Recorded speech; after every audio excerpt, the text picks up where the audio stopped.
ಕಳೆದ 2 ವರ್ಷದಲ್ಲಿ ಕೇಂದ್ರ ಸರ್ಕಾರ ಅನೇಕ ಅನ್ಯಾಯಗಳನ್ನು ಮಾಡ್ತು. ನಮ್ಮ ಪಾಲು ಸಂವಿಧಾನಬದ್ಧವಾಗಿ ನಮಗೆ ನ್ಯಾಯವಾಗಿ ಸಿಗಬೇಕಾದಂತ ಪಾಲನ್ನ ಪರದೇ ರೀತಿ ನೋಡ್ಕೊಳ್ತಕ್ಕಂಥ ಕೆಲಸವನ್ನ ಮಾಡಿದ್ರು. ನಮ್ಮ ಪಾಲನ್ನ ಕೊಡ್ಲಿಲ್ಲ. ನಿಜ ಹೇಳಬೇಕು ಅಂತಂದ್ರೆ 15ನೇ ಹಣಕಾಸು ಆಯೋಗದಲ್ಲಿ ನಮಗೆ ನಷ್ಟ, ಪ್ರತಿ ವರ್ಷ ನಷ್ಟ ಆದದ್ದು 13,000 ಕೋಟಿ. ನಾವು ಪ್ರತಿ ವರ್ಷ ಕರ್ನಾಟಕದಿಂದ 4.5 ಲಕ್ಷ ಕೋಟಿ ರೂಪಾಯಿಗಳನ್ನ ನಾವು ತೆರಿಗೆ ರೂಪದಲ್ಲಿ ಕೇಂದ್ರ ಸರ್ಕಾರಕ್ಕೆ ಕೊಟ್ರೆ ನಮಗೆ ವಾಪಸ್ ಕೊಡ್ತಕ್ಕಂಥದ್ದು ಬರೀ 65,000 ಕೋಟಿ. ನಾವು ₹1 ತೆರಿಗೆ ರೂಪದಲ್ಲಿ ಕೊಟ್ರೆ ಅಥವಾ ₹100 ಕೊಟ್ರೆ ನಾವು ಬರ್ತಕ್ಕಂಥದ್ದು 14ರಿಂದ 15 ರೂಪಾಯಿಗಳು ಮಾತ್ರ. ಇಷ್ಟರ ಮಟ್ಟಿಗೆ ಅನ್ಯಾಯ ಆಗ್ತಾ ಇದೆ. ಈ ಅನ್ಯಾಯವನ್ನು ಸರಿಪಡಿಸಿ ನಮಗೆ ನ್ಯಾಯಯುತವಾದಂತ ಪಾಲನ್ನು ಕೊಡಿ. ನಾವು ಫೆಡರಲಿಸಮ್ ಅನ್ನು ಒಪ್ಕೊಂಡಿದ್ದೀವಿ. ನರೇಂದ್ರ ಮೋದಿ ಅವರು ಪದೇ ಪದೇ ಹೇಳ್ತಾರೆ ಕೋಆಪರೇಟಿವ್ ಫೆಡರಲಿಸಮ್. ಇದನ್ನೇನ ಕೋಆಪರೇಟಿವ್ ಫೆಡರಲಿಸಮ್ ಅಂತ ಕರೀಬೇಕಾ? 4.5 ಲಕ್ಷ ಕೋಟಿ ರೂಪಾಯಿಗಳನ್ನು ನಮ್ಮಿಂದ ತಗೊಂಡು ನಮಗೆ ಕೊಡ್ತಕ್ಕಂಥದ್ದು ಕೇವಲ 65,000 ಕೋಟಿ. ಅಲ್ಲೇ ನಮಗೆ ಇವರು ಸೆಂಟ್ರಲಿ ಸ್ಪಾನ್ಸರ್ಡ್ ಸ್ಕೀಮ್, ಕೇಂದ್ರ ಪುರಸ್ಕೃತ ಯೋಜನೆಗಳಲ್ಲಿ ಪ್ರತಿ ವರ್ಷ ಕಡಿಮೆ ಆಗ್ತಾ ಇದೆ. ಕಳೆದ ವರ್ಷ 24-25ರಲ್ಲಿ 46,000 ಕೋಟಿ ರೂಪಾಯಿಗಳು ನಾವು ಮತ್ತು ಕೇಂದ್ರ ಸರ್ಕಾರ ಖರ್ಚು ಮಾಡಬೇಕಾಗಿತ್ತು. ಆದರೆ ಕೇಂದ್ರದಿಂದ ಬಂದದ್ದು 22,000 ಕೋಟಿ ರೂಪಾಯಿಗೆ 18,000 ಕೋಟಿ ರೂಪಾಯಿಗಳು ಮಾತ್ರ ಬಂತು. ಇನ್ನ 4,000 ಚಿಲ್ಲರೆ ಕೋಟಿ ನಮಗೆ ಬರಲಿಲ್ಲ.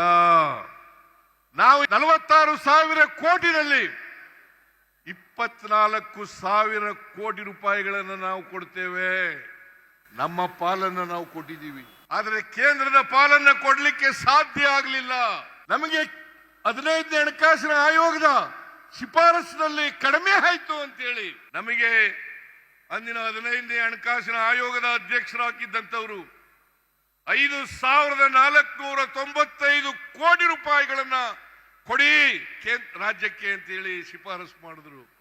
ಆದರೆ 5,495 ಕೋಟಿ ರೂಪಾಯಿಗಳಲ್ಲಿ ಇವತ್ತಿನವರಿಗೆ ಒಂದು ಬಿಡುಗಾಸು ಕೂಡ ಬಂದಿಲ್ಲ. ಅದಲ್ಲದೆ ಪೆರಿಫೆರಲ್ ರಿಂಗ್ ರೋಡ್ಗೆ 3,000 ಕೋಟಿ ರೂಪಾಯಿಗಳನ್ನ ಕೊಡ್ತೀವಿ ಶಿಫಾರಸು ಮಾಡಿದ್ರು.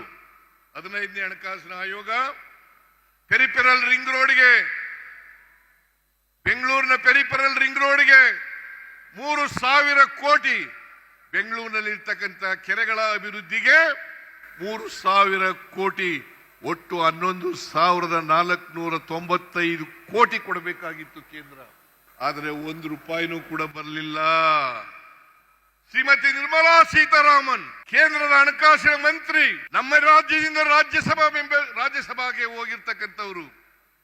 ಅವರು 2023ರಲ್ಲಿ ಬಜೆಟ್ ಮಂಡಿಸಿದಾಗ ಹೇಳಿದ್ರು ಅಪ್ಪರ್ ಭದ್ರಾಗೆ 5,300 ಕೋಟಿ ರೂಪಾಯಿಗಳನ್ನು ಕೊಡ್ತೇವೆ. ಬಜೆಟ್ ನಲ್ಲಿ ಘೋಷಣೆ ಮಾಡಿದ್ರು. ಆದರೆ ಬಜೆಟ್ ನಲ್ಲಿ ಘೋಷಣೆ ಮಾಡಿದ್ರು ಕೂಡ ₹1 ಬರಲಿಲ್ಲ. ನಿರ್ಮಲಾ ಸೀತಾರಾಮನ್ 2 ಬಾರಿ ಭೇಟಿ ಮಾಡಿದೆ, ಮನವಿ ಕೊಟ್ಟೆ, ಸ್ವಲ್ಪ ಇದನ್ನ ಬಿಡುಗಡೆ ಮಾಡಿ 5,300 ಕೋಟಿ ರೂಪಾಯಿಗಳನ್ನ ಅಂತೇಳಿ. ಅಷ್ಟೇ ಅಲ್ಲದೇನೆ ಬಸವರಾಜ ಬೊಮ್ಮಾಯಿ ಅವರು ಅಂದಿನ ಮುಖ್ಯಮಂತ್ರಿಗಳು 23-24ರಲ್ಲಿ ಮಂಡಿಸಿದಂತ ಬಜೆಟ್ ನಲ್ಲಿ ಅದನ್ನ ಪುನರುಚ್ಚಾರ ಮಾಡಿದ್ರು. ಅಪ್ಪರ್ ಭದ್ರಾ ಯೋಜನೆಯನ್ನ ರಾಷ್ಟ್ರೀಯ ಯೋಜನೆಯನ್ನಾಗಿ ಮಾಡಿಸ್ತೇನೆ ಅಂತ ಹೇಳಿದ್ರು. ಇವತ್ತಿನವರಿಗೆ ರಾಷ್ಟ್ರೀಯ ಯೋಜನೆಯೂ ಆಗ್ಲಿಲ್ಲ. 5,300 ಕೋಟಿ ರೂಪಾಯಿಗಳಲ್ಲಿ ₹1 ಬರಲಿಲ್ಲ. ಇದು ಕೇಂದ್ರ ಸರ್ಕಾರ ನಾವು ಮಾಡದಂತ ಅನ್ಯಾಯ.